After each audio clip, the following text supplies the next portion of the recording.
एकदम ऐसा लगता है कि कोई देहाती आदमी है, बिल्कुल अनपढ़ है और उसे अगर उसकी मानसिक प्रॉब्लम हो गई कि कुछ हुँ, कोई काम किया उसे याद नहीं रहा, कुछ हुँ, उसकी याददाश्त कमज़ोर पड़ गई, तो ये मान लिया उन्होंने कि मुझे किसी यहूदी ने मुझ पर जादू कर दिया है।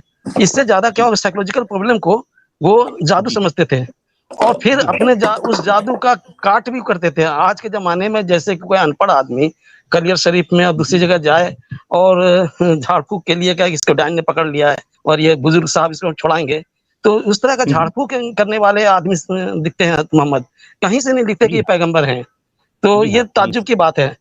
और दूसरी बात ये है कि जो एग्ज़ैक्टली, लोग 6666 कहते हैं आयत के बारे में, उन्हें देखना जी, चाहिए कि अब्दुल्ला बिन मसूद इसको तो कुरान की आयत ही नहीं मानते थे। कुरान की सूरह ही नहीं जी, मानते थे दोनों को। जबकि जी हाँ, जिनके बारे में कहा गया है कि अगर कुरान सीखना है तो अब्दुल्ला बिन मसूद से सीखो। तो जी हाँ, वो तो इसको मानते नहीं थे। अब देखिए जी कितना हाँ, बड़ा विरोधाभास है। अच्छा एक बात और है, मैं भूमिका बना रहा हूँ अगर वो नहीं कर पाया तो अगली बार करूँगा। तो हुँ, हुँ, मुअज़्ज़तैन कहा जाता है और उस सैकड़ों दुआएँ हदीस में हैं मुअज़्ज़ात तऊज़ की। तो ताबूत ये की जी, स जी हाँ, हाँ, जी, तौज़ की। अच्छा हुँ, हुँ, कुरान में एक बात और कहा है कि कुरान पढ़ने से पहले तौज़ पढ़ लिया करो, औज़ बिल्लाहि मिनश शैतानिर रजीम और तब हुँ, बिस्मिल्लाह हुँ, पढ़ो। तो अल्लाह का जी, डर इतना हावी है अल्लाह ताला खुद कहता है कि पहले शैतान का नाम ले लो और उसके बाद फिर जी, मेरा नाम लेना। ये कि बड़ा अजीब-सा है रवैया। तो जो हुँ, तौज़ है, इसमें जो हुँ। पनाह माँगना है, ये उसके 3 दूसरे माना में आप ये कह सकते हैं कि खुद अल्लाह भी शैतान से काँपता है। हाँ हाँ जी।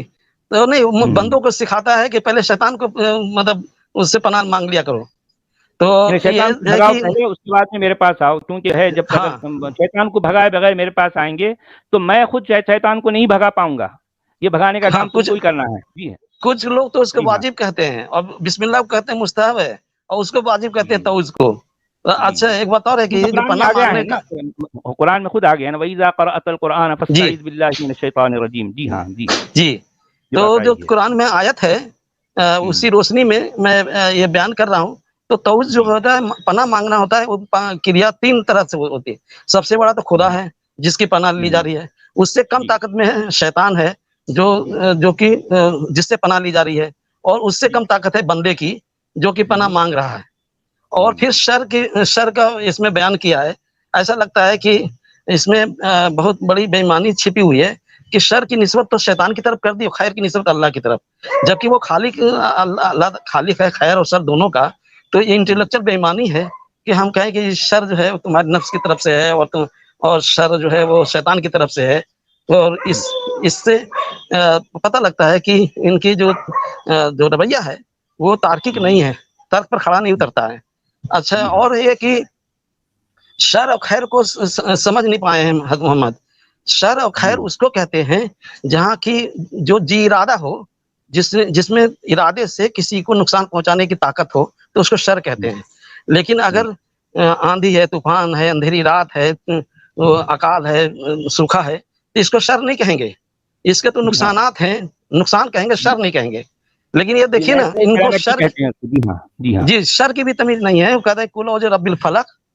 तो फलक में यहाँ क्या किया कि इन्होंने ये ध्यान दिया है कि हुरूफ़ कलकला जो जी, जहाँ आखिर हो, तो जी, एक जो आवाज़ है, वो पीछे से जी, डबल हो जाती है।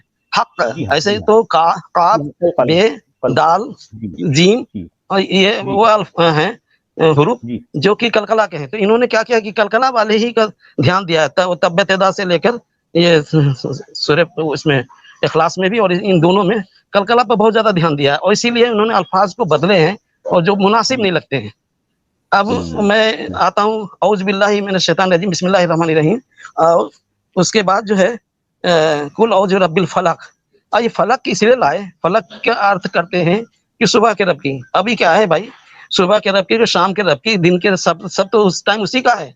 तो ये केवल खलक लाना था, तो उससे पहले उन्होंने फलक ला दिया ताकि जुड़वाँ बन जाए। इसके अलावा ये कुछ हुँ, नहीं है, वरना तो खलक ही काफ़ी था। उसके लिए फलक लाने की क्या ज़रूरत थी कि सुबह के रब की कसम हुँ, या वो बनाता है तो फाड़ के बनाता है। और इस तरह की हुँ, जो तफ़सीरें करते हैं, वो ये फालतू के एक आयत बिल्कुल फालतू है। कुल औज़ रब्बिल फलक मिन शर्रि मा खलक। जी, तो मिन शर्रि मा खलक में उलमा यहीं पर डंडी मारते हैं, कहते हैं मखलूक के शर से पनाह चाहता हूँ। वहाँ ये है कि मिन शर्रि मा खलक, जो उस शर जो पैदा किया है उससे पनाह चाहता हूँ। तो पैदा करने वाला शर का तो अल्लाह है। अब अल्लाह है और शर भी पैदा कर असल रहा है। शरीर जो है, असल शरीर तो अल्लाह है। जी हाँ, हाँ जी, मैं नहीं कह रहा हूँ, जो भी खल्क किया है उसने, चाहे जी रूह हो या गैर जी रूह हो, उसका पैदा करने वाला तो है अल्लाह है। तो फिर उसको मखलूक के शर से कैसे हो सकता है? खालिक के शर से पनाह चाहता हूँ। अब बताइए, खुद ही शैतान की भूमिका में आ गया, खुद ही अल्लाह की भूमिका में आ गया। तो ये अच्छा एक बात और है कि शर जो है वो मैंने कहा जी रूह के लिए होता है, लेकिन यहाँ माँ खलक कर दिया। मन खलक होता तो समझ जाता कि जी रूह के लिए है। अब मानिए मेरे ऊपर पत्थर गिर जाए तो हम नहीं कहेंगे कि ये इससे शर हुआ, नहीं, ये कहेंगे एक हादसा हुआ, किसी का इरादा नहीं था उसके पीछे, मेरे चोट लगने के पीछे, लेकिन यहाँ वो उन्होंने कर दिया माँ। तो माँ के बेइरादा के कोई शर नहीं पहुंचाया जा सकता, इसलिए ये भी बिल्कुल गलत है। और ये अगली आयत है, आप अगर 113 वाला ले आए तो ज्यादा बेहतर रहेगा। चैप्टर नंबर 113 ले आए, अब ख्वाजा मोइन स्क्रीन पर ले आए। सूरा अल फलक चैप्टर नंबर 113 है। अऊज़ु बिरब्बिल फलक मिन शर्रि मा खलक व मिन शर्रि गासिकिन इज़ा वक़ब। ये आयत नंबर 3 यहाँ पे देखिए, अब यहाँ पर गलती कर दिया। अंधेरा जो है कि अंधेरा के शर से पनाह चाहता हूँ जब छा जाए, तो अंधेरा जो है वो तो जीरू है ही नहीं, तो इसलिए उसके तरफ शर की निस्बत करना ही गलत है। ये भी आयत गलत हुआ है कि नहीं? और फिर इजा लगाया जानबूझकर, इजा वक़ब इसलिए लगाया ताकि हुरूफ कलकला आ जाए, वरना कहते हैं अंधेरी रात की कसम। तो अंधेरी रात ऐसा होता था कि उसमें आज की तरह बिजली थी, गांव अंधेरा में डूबा होता था। रात होते ही हदीस है कि अपने बच्चों को घर में रख लो, शैतान घूमता है, जैसी शाम हो जाती है तो शैतान घूमने लगता है। तो ये डरे हुए लोग थे। और हज़रत मोहम्मद जो हैं वो, मतलब ऐसा नहीं है कि शुरू में गलत मानते रहे थे, बाद में उनके इर्तिका हो गया। उनके इर्तिका नहीं हुआ, क्योंकि ये सूरह मक्की सूरह है, और जो जिसमें कि बिल्कुल मौत के करीब उनको तो जादू हुआ था, सो कॉल्ड जादू, तो वो तो मदीना में हुआ था। तो देखिए पूरे 23 साल उनकी जिंदगी में कोई परिवर्तन नहीं आया, कोई अकली तरक्की नहीं हुई। वो यही समझते रहे कि ये सब झाड़ फूक से दूर किया जा सकता है। आज तो हम बिल्कुल बेवकूफ कहेंगे कि ऐसा आदमी झाड़ फूक पर ध्यान देता है। तो अंधेरी रात की कसम वो जो छा जाए, तो ईजा जानबूझ के लगाया ताकि वक़्त लाया जा सके, उसकी जरूरत ही नहीं मिशरी ला सके। यानी उस अंधेरी रात की कसम जब वो छा जाए, सवाल ये है तो जो है अंधेरी रात के शर से पनाह चाहता हूँ। तो अब अंधेरी रात का जो है शर आखिर होता क्या है? शर होगा ही नहीं, जो रात जो है अंधेरी ना हो तो उसमें कोई शर नहीं होगा। और दिन में भी तो घटनाएं होती हैं, दिन में भी कत्ल गारत करते थे यही लोग। यानी इसका मतलब यह है कि जो रोशन दिन है उसमें कोई शर नहीं होता, उसमें किसी को पत्थर नहीं लगता, उसमें किसी को एक्सीडेंट नहीं होता, उसमें कहीं जलजला नहीं आता। यानी एकदम फजूल सी बेबुनियाद लाहासिल सी बातें हैं। सिर्फ जो है वो काफिये को जोड़कर जो है इधर उधर से अल्फाज जो है जोड़ दिए गए और एक सूरत बना दी गई। इससे ज्यादा इसकी कोई हैसियत नहीं है। जी हाँ, और ये गौर कीजिए सर कि उसमें जो है वो शर कहा है, अंधेरी रात के नुकसान हो सकता है बचा, लेकिन शर से बचा अंधेरी रात को जीवित प्राणी नहीं है जो नुकसान पहुंचाता है। तो ये भी गलत हो गई। अब आगे पढ़िए सर। यानी आप ये कह रहे हैं कि अंधेरी रात जो है कोई जानदार शय नहीं है, कि अंधेरी रात जो है शर के जिसके शर से बचना है। अंधेरी रात कोई सांप और बिच्छू थोड़ी है ना जी। और उसकी तरफ शर की निस्बत करना ही गलत है, बेअक्ली की बात है, गलत है, बिल्कुल बेअक्ली बात है। और बिल्कुल जो है एक ऐसी बात है जो कुछ भी नहीं जानता, ऐसा शख्स तो इस तरह की बातें करेगा, लेकिन जानने वाले को ऐसी बातें करना जेब नहीं देता। चलें इसके बाद आयत नंबर 4 पे आइए। जी पढ़िए सर। वमिन शर्रिन नफ्फासाति फिल उक़द। हाँ, ये नफ्फासात है। अब देखिए, हाँ जो बोलिए सर। जी हमें कह रहा था नफ़ासा यनफुसु से जो है नफ़ास का जो है मतलब अब जो है नफ़ासतुन या नफ़ासात जो है उसकी जमा हो गई, यानी फूंक मारने वालियां, क्योंकि यहाँ पर मुअन्नस है, नफ़ासात जो है मुअन्नस है, फेमिनाइन जेंडर है। तो फेमिनाइन जेंडर क्यों आया भाई?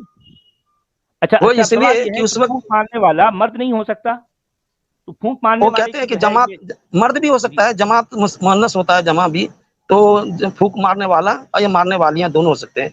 तो चलिए मान लेता हूँ, लेकिन हुँ, ये उस समय जो है जितने डायन का विश्वास था और जनता में प्रचलित थी, औरतों को हुँ। दुनिया भर में जहाँ जो जाहिलाना समाज होता है यानी वो भूत-प्रेत जो फूकने। है, डाइन वाले जो है, जो अकीदा रखते हैं, इस तरह की बातें कुरान में आई हैं। जी हाँ, हाँ, तो जी, भाई कुरान कहता है कि जी ये इसने तो अंधविश्वास को तोड़ा है, अरे अंधविश्वास को तो बनाया है इसने, और बनाया है उसको अल्लाह ताला की और तरफ से मोहर पुख्ता लगा किया दिया है। है। और पुख्ता हाँ, किया है। जी हाँ, जी हाँ, हाँ, और जी हाँ। ये गाँव में प्रचलित होता है कि फलाँ का कलेजा निकाल लिया डायन ने और एक पत्थर के नीचे रख दिया, और इस तरह के और बच्चों को भी डराया जाता है। तो फिर की हुँ, फूँक मारने वालियाँ की कह दिया नफसात फिल उक़द, उक़द यही उक़द ना भी लाते तो दी काम चल जाता, दी खान फूँक जी, मारने वालियों से। जी, दी, दी खान जी, ये कहाँ फूक मारी जा रही है? चाय के कप में फूक मारी जा रही है या तावीज गंडे पे नहीं मारी वो जा रही है? फूक गाँठ का जो है ना, वो अ, गाँठ है या गिरा है, गिरा। वो जो गाँठ है वो अभी समझ जी हाँ, बोलिए जी ख़ास साहब बोलिए। आगे जो है फूंक मारने के होता है, ये तमलता है किसी आदमी का सर का बाल ले लिया, वो कंघी में ले लिया और फिर कंघी में दांत में धागा या गांठ लगाते चले गए और फूंकते चले गए। तो इस फूंक पे विश्वास करते थे। केवल इतना कहा है साहबा को कि देखो ऐसा है कि शिरकिया कलाम नहीं होना चाहिए, इन्हें लात उज्जा का नहीं हो, अल्लाह का हो तो चलेगा। तो क्या कोई नफ्सियाती बीमारी है उसका इलाज फूंक से होगा? हुँ, कितना पिछड़ा पिछड़ा समाज था, इनका ज़हन कितना पिछड़ा था, इसका पता पिछड़ा था। लगता है। जी, जी हाँ, हाँ। और ये तो मैं हाँ, आगे ये उकद में एक किस्सा है कि हज़रत मोहम्मद मदीना में थे और जब अंतिम दिन था तो उनको भूलने लगे थे, तो उन्होंने खुद कहा एक दिन कि मैं सोया हुआ था, जिब्रील आए, उनके इनको क्या हुआ है? और पैताने एक सिरहाने बैठ गए, 2 फरिश्ते, तो एक ने कहा कि इनको जादू हुआ है, तो हुँ, कह रहे कि क्या दूसरे ने कहा जादू हुआ है, क्या हुआ है? कहा दूसरे ने कहा जादू हुआ है, किसने किया है? तो कहे लवाइद ने किया है, तो क्या किया है? तो उसने कहा कि इनके बाल को लेकर कंघे में और जाकर एक कुएं में डाल दिया है और उस हुँ, पत्थर से दबा दिया उसको, और जब हुँ, हज़रत मोहम्मद 5 लोगों को भेजा और खुद भी गए और कुएं से सारा पानी निकाला, देखिए इलाज देखिए, ताज्जुब करेंगे, और उसके बाद पत्थर हटाया गया तो उसमें खजूर के खोसे में, नर खजूर के खोसे में एक कंघी और ये छिपा हुआ था ये बाल, और उसमें हुँ, 11 गिरा बने हुए थे। तो एक-एक हुँ, गिरा रसूलुल्लाह पढ़ते जाते थे, एक-एक गिरा खुलता जाता था और उसमें हुँ, एक मोम की ये मोम की गुड़िया थी, उसमें 11 सुइयाँ चुभी हुई थी। देख रहे हैं? और ये हदीस है ये सब। हज़रत आयशा का हुँ, बयान और दूसरे लोगों का, और एक-एक मुअज़्ज़िन में 11 आयत है, तो 11 आयत पढ़ते गए, एक-एक पढ़ते गए, गिरा खुलती चली गई और हुँ। 11वां जब खुली तो उसके बाद रसूलुल्लाह सही हो गए। ये है वो कद। सुनिए शर्म लगता है, मैं ये नहीं सोचता हूँ कि मैंने नहीं, कैसे नहीं ऐसे देखिए आदमी पर ईमान ले आया। यानी अब आप ज़रा सोचने की बात है, एक शख्स जो खालिक़े कायनात की तरफ से भेजा हुआ नबी है, रसूल है, ठीक है? और खालिक़े कायनात के इख्तियार में सब कुछ है और उसके नबी पर कोई और शख्स यानी बदनीयती के साथ एक ऐसी बुराई करता है जिसे जादू कहा गया है। और वो जादू उस पर हो गया और जो है गिरहें डालने वाली ने 11 गिरहें डाल दी और ना उसको अल्लाह बचा सका, ना उसका जो है रसूल उससे महफूज हो सका। देखें कैसी-कैसी बातें हैं, और कैसी 1 साल चला मामला, 1 साल 4 महीना चला मामला, जी, और दी खान ये जी, ये 1 जी, साल 4 महीने के दरमियान क्या उन्होंने कुछ कुरान सुनाया? नहीं सुना, वो तो कहते हैं कि सुनाया, सब कुछ करते रहे, लेकिन वो अपनी ज़ाती ज़िंदगी में भूल जाते थे। जिसको नहीं देखा है उसको देखने का दावा कर लेते थे, जिसको नहीं किया उस काम को करने का कर लेते थे, और अंतिम दिनों में उनकी स्थिति ज़्यादा खराब हो गई और उसके बाद फरिश्ते का एक बहाना बनाया और फिर उस लवैद को बुलाया और उससे कहा, हुँ, उसने कहा कि उसने अपराध कबूल किया, और इस तरह का हुँ, बयान किया जाता है क्योंकि उस नहीं कबूल करते तो जान के लाले पड़ जाते। अब ये देखिए कि जी, दी इस खान तरह जी, की इस जी, पॉइंट पे बरतानवी जी का भी ओपिनियन लेते हैं। स्वागत है बरतानवी जी आपका, जी जुड़ने जी के लिए शुक्रिया। जी। मैं तो साहब जो शैतान का जो कैरेक्टर है उसी से बहुत ज्यादा फैसिनेटेड हूँ। इतना इंटेलिजेंट, इतनी जबानें जानने वाला और और इतना इतना इतना जो है यानी यूँ समझिए कि बोल्ड, द जी मोस्ट बिल्कुल बोल्ड पर्सन कह सकते हैं कि जो है जी सबसे ज़्यादा अगर कोई दमदार अगर कोई है तो वो है जी इब्लीस। जी हाँ, जी बिल्कुल बिल्कुल। अब वो अल्लाह अल्लाह के भी छक्के छुड़ा देता है। जी हाँ, जी हाँ, अब अल्लाह क्या करता है उसको यूज करने की कोशिश कर रहा है, लेकिन मुझे ये लग रहा जी। है कि अल्लाह को ये यूज कर रहा है। हुँ, एक आयत थी, मैं सोच रहा था उसके बारे में, जो आपको डिस्कशन चल रहा था, मेरे ख्याल से सूरह मरियम में है। सच वाला साहब आप इसके ताल्लुक से बताएंगे शायद। जी अलम तरा अन्ना अरसलना शयातीन अलल काफिरीन तउज़्ज़ुहुम अज़्ज़ा आया है। अज़्ज़ा। अब तउज़्ज़ुहुम अज़्ज़ा को वो अलग अलग तरीके से ट्रांसलेट करने की, ब्रैकेट डालने की कोशिश करते हैं। जी तो मेरे जो अरबी के प्रोफेसर थे वो कह रहे थे कि वो इंसाइट, मैंने कहा इंसाइटिंग व्हाट, यू नो, इसमें तो ये नहीं कहा जा रहा कि किस चीज पे इंसाइट कर रहे हैं। तो उसकी फिर गोलमोल बातें शुरू हो जाती हैं। तो जी जब ये हम देख लेंगे तो ये वाली आयत भी मेरे ख्याल से सूरह मरियम की 93 नहीं, मेरे ख्याल से 83 है। हाँ 83 जी। तो उसको भी देख लेंगे बाद में जब हमारा ये डिस्कशन खत्म हो जाएगा। तो अच्छा, यहाँ पर एक बात जो है हमारे जहन में आ सकती है, जी वो जो कहा जाता है ना कि जो है एक मज़ाही अंदाज में जी कि वो मोटा जो है मोटा मुफ्ती और जो है दुबले हकीम या दुबले डॉक्टर की बात का यकीन नहीं करना। जी अच्छा, आपको पता है ये ऐसे क्यों कहा गया? जी नहीं बताइए। मोटा मुफ्ती और दुबला डॉक्टर। जी नहीं, अरे ये तो खैर अब यानी मतलब एक मुहावरतन कही गई है। मैं ये नहीं कह रहा हूँ कि दुबला जो डॉक्टर भी दुबला है वो गलत होता है, लेकिन एक मुहावरा ये कहा गया है, इसलिए कहा जाता है दुबले से मुराद बिल्कुल कमजोर, इतना जो है बीमार जैसा लगने वाला, ये दुबला मुराद है यहाँ पर। और मोटे से मुराद वो है जो हमेशा जो है पेट इसका निकल आया, तोन निकल आई है और हमेशा अपनी तोन सहलाते रहता है, उसको किसी चीज की कोई फिक्र ही नहीं है।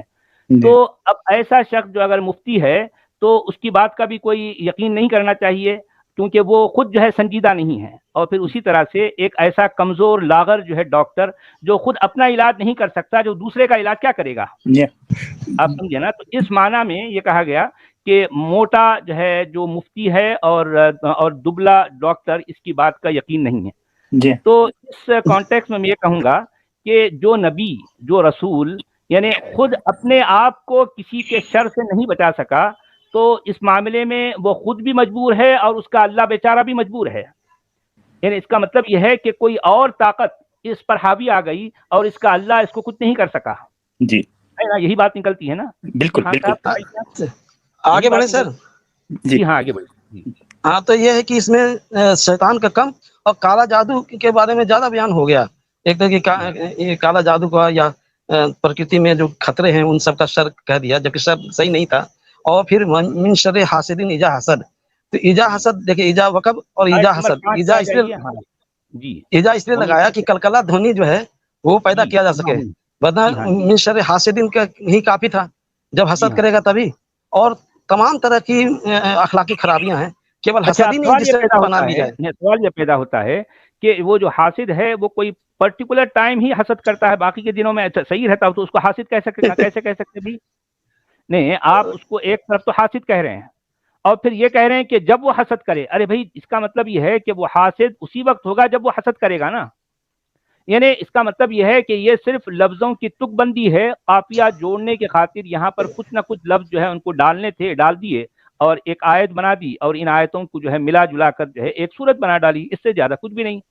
तो इसी हसद को पूरा कुरान, जी हाँ जी, इसी हसद को दो बार ले आए एक ही आयत में, हासिदिन इजा हसद, कलकला पैदा करने के लिए। ये सोचने वाली बात है कि इनके पास अल्फाज की कमी है, कुरान के लिखने वाले के पास, जो कि वो ठीक ढंग से कलकला और मुनासिब अल्फाज का इंतखाबी नहीं किया। और मैं एक बात पूरे विश्वास से कहता हूँ कि जो लोग काला जादू पे यकीन करते हैं या किसी तरह के जादू पर, कुरान तो कहता है जादू है, तो मैं तो 1 लाख दे दूंगा अगर कोई मुझे खून की उल्टी करवा दे जादू से। अरे भाई, ये बात ये इस तरह का चैलेंज तो मैं बहुत पहले कर चुका हूँ। कुछ ऐसे मेरे दोस्त थे, मैंने कहा कि भाई मैं जो है मुझ पर मैं जो है अलल ऐलान कहता हूँ, दुनिया का कोई बड़े से बड़ा तुर्रम खान जादूगर भी आकर मुझ पर जादू करके दिखाए। जी मैं अलल ऐलान कहता रहा हूँ, अलल ऐलान, मुझ पर जादू करके दिखाए और मैं देखूंगा कि जादू होता क्या है। मैं देखना चाहता हूँ, उसका जिम्मेदार मैं हूँ, तो मुझ पर जादू करे, बताओ कि जादू क्या होता है। इसमें भी यहूद के प्रति नफरत छिपी हुई है इस वाक्य में, क्योंकि जो जादू करने वाला था वो यहूदी था, जो बच्चा ले गया था बाल वो खादिम यहूदी था, समझे। और इस तरह का बयान करते हैं कि पूरी रिवायत जो है यहूदियों के खिलाफ भरी होती है कि जिसको जान मारने के दर पे थे भाई। और फिर सोचिए कि मक्का से ही अकीदा लेके चल रहे थे, क्योंकि ये मक्की आयत है, और मदीना तक ही वही हाल रहा, उनकी तरक्की नहीं हुई, जहन खुला नहीं उनका। कितने ताज्जुब की बात है। और वो पैगंबर इस्लाम हो गए, अल्लाह की तरफ भेजे हो गए, घोर ताज्जुब है। ये तो आज के अनपढ़ों से भी ज्यादा बदतर है। अनपढ़ भी एक रिवायत बता दूं आपको कि एक बार नमाज पढ़ा रहे थे और किसी बिच्छू ने डंक मार दिया, तो उन्होंने क्या किया कि कहा कि लानत हो अल्लाह की लानत हो बिच्छू पर, बिच्छू पर अल्लाह की लानत कह दिया, जो कि जी मतलब जी इरादा नहीं है, आकिल नहीं है वो। और फिर उन्होंने इसी मुमतैन को पढ़ते गए और गर्म पानी नमक डालते गए और सही हो गए। तो बताइए रोग का ये इलाज है, इस्लाम सिखाता क्या होता है? नहीं, बिच्छू ये पर लानत तिब्बे भेजने से नबी क्या होता है? तिब्बे नबवी का हिस्सा है। ये कोई तिब्बे सांप नबी है। काटे तो सांप पर जो है लानत, उसको बद्दुआएं कर रहा है, कर्ज कर रहा है कि जो सांप जो है तू टूट जाए, तेरे पर लानत हो। ये कैसी जो है कितनी पिछड़ी हुई, कितनी जो है नामाकूल और कैसी जो है किसी फजूल बातें हैं जो कुरान में भरी पड़ी हैं। जी हाँ, चलें जनाब, बहुत बहुत शुक्रिया जी। ओके, बहुत शुक्रिया जी। ओके, हमारे साथ सारा जी जुड़ी हैं। सारा जी वेलकम है। मैं तो आपकी बहुत बड़ी फैन हूँ सर, आप बहुत अच्छा काम कर रहे हैं। अरे एडम मुझे सर तो भी, लगा आप भी। मुझे लगा आप मोमिना आप है, मोमिना अभी लगी एकदम होंगी। धारदार दांत वाली आप डिस्कशन शुरू करेंगी। हाँ, अभी 1 साल हो गया है। वही आपकी जैसे स्टोरी थी, बहुत जोश था, जाकिर नाइक की रात रात भर वीडियो देखना, तो हाँ सुनते रहना। फिर सब मैं अपने 4 फ्रेंड लोग से लड़ चुकी हूँ कि तुम लोग का धर्म ऐसा है, मूर्ति पूजा कर रहे हो, ये कर रहे हो, वो कर रहे हो। फिर ऐसा लगता था कि हमारे ही सही है। उन लोग को भी अपने बारे में पता नहीं होता था, उन लोग भी कन्विंस हो जाते थे। फिर हाँ एक दो मेरी फ्रेंड लोग कन्विंस हो यहाँ तक भी जाते थे, मान गए। वो एक बड़ी बात है। बेचारे हम यहाँ पे खुद गंदी चीजें बता रहे हैं उनको और वो कन्विंस भी हो जाते थे, जैसे आज भी उनको कई क्योंकि सारे अपने लोग हो बारे में जाते पता हैं। ही नहीं। फिर जी, वही फिर मेरा एक अच्छा खासा फ्रेंड था जो नास्तिक है, उसने मुझे बताया बहुत कुछ कि इस्लाम में साइंस की तो कबाड़ा ही हुआ है। पहले मैं जाकिर नाइक का इतना वीडियो देखती थी, उन्होंने बताया था ना कि साइंस में मतलब कुरान में पहले से ही साइंस लिखी हुई है जो आज पता चल रही है। तो मैं भी बहुत खुश हो जाती थी कि मतलब हाँ सही किताब है, इसीलिए तो सब पहले से लिखा हुआ है। फिर जब पता चला तो साइंस का तो बेड़ा गर्क है। अभी भी मोमिन यही बोलते हैं कि साइंस है उसमें, पता नहीं कहाँ से दिखती है मुझे। तो 1 साल पहले तक आप बहुत ज्यादा रिलीजियस थी और आप अपने जो गैर मुस्लिम दोस्त है उनको आप दावत भी दे रही थी। हाँ, वो ऐसा ऐसा इतना ब्रेन वॉश हो जाता है ना इंसान का कि वो सब तो जहन्नुम में जाने वाले हैं, हम ही सिर्फ जन्नत में जाने वाले हैं मुस्लिम।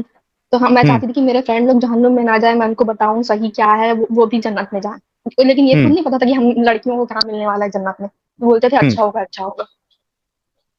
अब हूरों की सरदारनी नहीं बनना है। तो मतलब कैसे फिर जहन कैसे खुला आपका?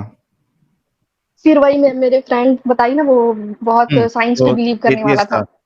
हाँ, तो उसने वो मेरे को बताया कि साइंस ऐसा कहती है, वैसा करती है, शरिया लॉ है, ये है, वो है, बहुत मतलब औरतों के साथ तो बहुत कुछ है ही नहीं इस्लाम में ज्यादा। फिर भी मैं उससे लड़ रही थी बहुत कि नहीं ऐसा कुछ नहीं है, ऐसा वैसा। फिर मेरे को वो गालिब कमाल की एक वीडियो मिली कि साइंस में ज्ञान अज्ञान वाला ऐसा कुछ, बहुत लंबी स्ट्रीम थी। मैं 4 घंटे में उसको देखी। उसको देखने के बाद मैं 4-5 दिन तो शॉक्ड में थी कि साइंस तो पूरी की पूरी गलती लिखी है इस्लाम में, और कुछ जो सही लिखी भी है वो पहले के लोगों को पता थी। पहले मेरे को ऐसा लगता था साइंस लिखी है तो जादू है, ऐसा कुछ नहीं है। पहले के लोग भी इतना जानते थे साइंस। फिर वही देख के मैं शॉक में थी। फिर मैं अपनी बहन को भी भेजी, फिर मेरी बहन भी अब ऐसी ही है। और एक कजन को बता दी गलती से, लेकिन वो अब इतनी ज्यादा मुस्लिम है कि वो मेरे को परसों ही बोली, तेरे को एक बात बोलूं, बुरा मत मानना। मैं बोली हाँ बोल, नमाजें पढ़ा कर। अब मैं क्या बोलूं उसको। उन लोग ऐसे लोग हैं, उन लोग को समझ भी नहीं आने वाला है, बस अल्लाह अल्लाह दिन रात अल्लाह अल्लाह, हर बात में उनका अल्लाह होता है। और क्या बोलते हैं, ये मोदी क्यों ऐसा, वाह रे मोदी वाह, कि यहाँ गरीब मर रहे हैं उसको उतना पैसा वहां वेस्ट कर रहे हैं। मतलब लोग सब ना चंद्रयान की वजह से सब एकदम चिढ़ रहे हैं। और लेकिन एक बात आपको बोल दूं कि मतलब इट्स ऑब्वियस कि जिस तरीके से अपंगता मोमिन लोग दिखाते हैं उससे एक इंसान को ऐसा मतलब उम्मीद हार जाता है कि ये लोग पागल लोग सुधरेंगे भी या नहीं सुधरेंगे। लेकिन आप खुद सोचो कि आप खुद एक कट्टर मोमिना थी, लेकिन आपके दोस्त ने थोड़ी मेहनत की, आपको बताया, तो आप खुद भी निकल गए, राइट? हाँ, मैं तो अपनी मम्मी को तक, मैं मेरे घर में उतने ज्यादा कोई रिलीजियस है नहीं, पता है नहीं पता ऐसा करके। तो मेरी मम्मी भी नमाज पढ़ती थी नहीं पढ़ती थी ऐसा हाल था। तो मैं उन लोग से लड़ती थी कि इतना गुनाह है, ये है, क्योंकि मैं एक वीडियो देख लेती थी कि एक नमाज छोड़ो तो इतने सर में इतने मारा जाएगा, इतना मारा जाएगा, हथौड़ा ऐसा वैसा कुछ कुछ। तो इतना डर लगता था, मैं अपने घर में सब कुछ लाती थी, पढ़ो पढ़ो पढ़ो। और अब मैं ऐसी बन गई, मेरे घर वाले बोलते इसको क्या हो गया। अब बोलते ये पागल हो गई। नहीं, असल में क्या होता है ना कि जो जितना ज्यादा घुसता है इस्लाम में उसके निकलने के चांसेस जो है बहुत ज्यादा हो जाते हैं। हाँ, जितना डीप जाओगे उतनी असलियत आती जाएगी। जितना डीप जाओगे जीप पकड़ के बाहर आओगे, ये सही था। ऐसा वाला हिसाब है। आप लोग तो आप हाँ हाँ बोलो। नहीं, आप बोलिए। आपके घर में आपको एक्सेप्ट कर लिया ऐसे? अरे एक्सेप्ट कर ले तो क्या होता, हमको घर बार छोड़ के थोड़ी ना जाना पड़ता फिर। तो मतलब आप अलग ही रहते हो, कांटेक्ट भी नहीं है फैमिली से? जी तो नहीं है, समझ लीजिए आप कांटेक्ट, हम अकेले ही रहते और हैं। मेरे को एक ये इस्लाम का क्वेश्चन पूछना था कि 3 तलाक वाला वीडियो देखी थी मैं, उसमें ये बता रहे थे, हम लोग तो ये सुनते हैं ना कि बस 3 बार तलाक बोल दे फिर उसके बाद हलाला जरूरी है। उस वीडियो में ये बता रहे थे कि जैसे कोई आदमी एक बार 3 तलाक बोल दिया तो कुछ नहीं होगा, फिर दूसरी टाइम लड़ाई झगड़ा होगा, फिर 3 तलाक बोल दिया फिर कुछ नहीं होगा, लेकिन जब तीसरी बार 3 तलाक बोल देगा उसके बाद हलाला है। ऐसा है कि एक बार में है? नहीं देखिए, एक्चुअली कैसा है ना, इसमें जो मुकल्लिद और गैर मुकल्लिद है उनमें डिफरेंस, इख्तिलाफ है। ठीक है, अभी जैसे जो मुकल्लिद है, हनफी हजरात है, उनके नजदीक कैसा है कि आप अगर एक सिटिंग में अगर आप 3 तलाक देते हो तो वो 3 हो जाती है। ठीक है, अब वो परमानेंट तलाक हो गई है, और अगर उस लेडी को अपने शौहर के पास रिटर्न जाना है तो जब तक उसकी दूसरी शादी नहीं हो जाती और उसके बाद उसके साथ सेक्स नहीं हो जाता, फिर तलाक नहीं हो जाता, तब तक वो रिटर्न नहीं आ सकती अपने पहले शौहर के पास। ठीक है, गैर मुकल्लिद हजरात जो है, इनके नजदीक ये इस तरीके की तलाक जो है वो बिदअत भी है और साथ साथ ये वैलिड भी नहीं है। मतलब एक सिटिंग में आप कितनी भी तलाक दे दो, 100 बार भी तलाक दे दो, तो वो एक ही मानी जाती है। ठीक है, तो उनके नजदीक ऐसा है कि आपने एक बार तलाक दिया, फिर उसके बाद वो टाइम पीरियड जो बीच में है, उसके बाद दूसरी दी, उसके बाद तीसरी दी, तब जाके आपका तलाक होगा। सबका इतना अलग अलग है यहाँ पे, सब एक दूसरे की नफरत करते हैं। इस्लाम है ही इख्तिलाफ का नाम। मैं बताती हूँ कि आज मैं जैसे किसी भी टीवी एक्ट्रेस को देख रही हूँ तो मेरे को उन लोग अपना शॉर्ट कपड़ा पहने हैं तो पहने। अब मेरी सोच ऐसी है, जियो और जीना करने तो जो करने, बस किसी का नुकसान ना करे। जब मैं खुद इतनी मुस्लिम थी, मैं खुद लोग हिंदू को देख के ऐसा सोचना, अरे आज के तो सर में दुपट्टा नहीं है तो जहन्नुम नहीं है, मतलब वो अपने आप ऑटोमेटिक नफरत आ जाती है। अब मेरे को सोच के लगता है कि क्या थी मैं। अभी खुश है आप, 1 साल से आप बाहर है? हाँ हाँ बहुत खुश हूँ, लेकिन मेरे को मुस्लिम से शादी नहीं करनी, लेकिन मेरे घर वाले तो वही कराएंगे। तो क्या प्लान बना है आपका? क्योंकि अगर मुसलमान से शादी हो गई आपकी तो आपकी जिंदगी तो फिर जहन्नम हो जाएगी यहीं पे। वही तो, वो लड़के के साथ साथ उसकी फैमिली भी उतनी ही बुरी होती है। तो उसके लिए आपको कुछ ना कुछ तो प्लान बनाना पड़ेगा ताकि आप वहां पे ना फंसे। वही तो मैं समझ नहीं आता क्या करूं। मेरे घर वाले मुझे जॉब करने भी नहीं देंगे, जिस जगह में रहते हैं वहां इतनी अच्छा कुछ है ही नहीं कि कुछ कर सकूं। आपकी एजुकेशन पूरी हो गई है? हाँ। ओके, तो आप हायर स्टडीज के लिए देखिए या फिर जॉब के लिए देखिए। क्या प्रॉब्लम? आपने कहा कि आपके घर वाले इतने रिलीजियस नहीं है, तो उनको हाँ उतने नहीं है फिर भी, लेकिन प्रॉब्लम होना। खानदान ऐसा है कि लड़की बाहर जाके पढ़ रही है तो मतलब बाहर जाके गंदे हरकतें ही करेगी, फिर वो बदनाम हो जाएगी, फिर उसकी शादी में प्रॉब्लम है। इससे अच्छा बाहर ही ना जाए। मतलब जो बाहर जा रहा है वो कैरेक्टरलेस है, ऐसा होती है मुस्लिम की सोच। नहीं तो आप अपने माँ बाप को समझाइए ना कि आपको थोड़ा अपना करियर पे फोकस करना है। अगर आपके माँ बाप इतने ज्यादा रिलीजियस या कट्टर नहीं है तो उनको मनाइए। आप बेटी है उनकी, आप रिश्तेदारों से क्या करना है? रिश्तेदारों का तो काम ही है कि वो बुराइयां करे। लेकिन घर वाले भी नहीं समझते हैं, ट्राई तो कर रही हूँ। क्योंकि आपको मैं इसलिए बोल रहा हूँ क्योंकि अगर आप इंडिपेंडेंट नहीं बनती है, फिनेंशियली आप खुद स्ट्रांग नहीं रहती है, तो जाहिर सी बात है एक ना एक दिन आपको फिर वही किसी मोमिन के पास ठूस दिया जाएगा। वही तो। एक तो आप कजिन सोचिए से इस बारे में। आप बात। मेरे ख्याल से बहुत बहुत इसको लाइट ले रही हैं कि हाँ ठीक है हो जाएगी, लेकिन बाद में कहीं पछताना नहीं पड़े आपको। उससे पहले आप, अभी आपके पास वक्त है, अपना रास्ता खुद बनाइए, ऐसी बैठिए मत आप, जी जी। है ना? तो ये हाँ ये बहुत सीरियसली लीजिएगा आप इस चीज को, इसको लाइट बिल्कुल मत लीजिए आप। हाँ ठीक है ठीक है। एक और सवाल था कि जैसे कि कब्र, इंसान हम लोग तो मर जाएंगे और जन्नत जहन्नुम का तो कयामत के दिन हमको फैसला होगा कि कौन कहाँ जाएगा। तो जो जब तक कयामत नहीं आ रही तो क्या इंसान कब्र का आजादी झेलता रहेगा? बिल्कुल, कब्र और का जो अजाब एकदम उसको जो है, हाँ मिलता जाएगा। जो बुरा इंसान है उसको कयामत तक कब्र का अजाब मिलता जाएगा, और जो अच्छा और जो इंसान अच्छा है है उसको ठंडी हवाएं आएंगी, कब्र जन्नत की में भी। खिड़की खुल जाएगी उसके लिए। हाँ, अच्छा, कुछ भी लॉजिक है कुछ भी। इल लॉजिक से भरा पड़ा ये मजहब। लेकिन फिर भी लड़कियों को समझाने के बाद भी समझ नहीं आता है। उन लोग यही बोलते नहीं इस्लामी अच्छा है, इस्लामी अच्छा है। नहीं, हम्म ज्यादा पागल हैं आजकल की लड़कियों को, तो समझना ही चाहिए। बहुत लोग हैं जो बिल्कुल। आंखें लड़ती है कि नहीं नहीं इस्लामी अच्छा है, इस्लामी अच्छा है। चलिए, लेकिन आप निकल गई, आई एम श्योर कि आप जैसी और भी लड़कियां थोड़ा सा गौर फिक्र करेंगी, उनको एक पर्सपेक्टिव मिलेगा, उनको हमारे चैनल्स मिलेंगे, तो जरूर उनकी भी आंखें खुलेंगी। आपको हमारा चैनल मिला कैसे? ये क्या कहता है इस्लाम, उसमें ही देखी थी मैं। अच्छा, वो सीरीज से पता चला आपको? जी। आप सही और है। नहीं जा रहे अब उसमें? बुलावा आएगा उनके तरफ से, फिर से चालू करेंगे तो चले जाएंगे। मोदी जी को प्रमोट करना चाहिए आपको तो। अरे मतलब उनको उनको बोलना चाहिए एक इंसान है, तो फिर शायद इंडिया जाने का आपको।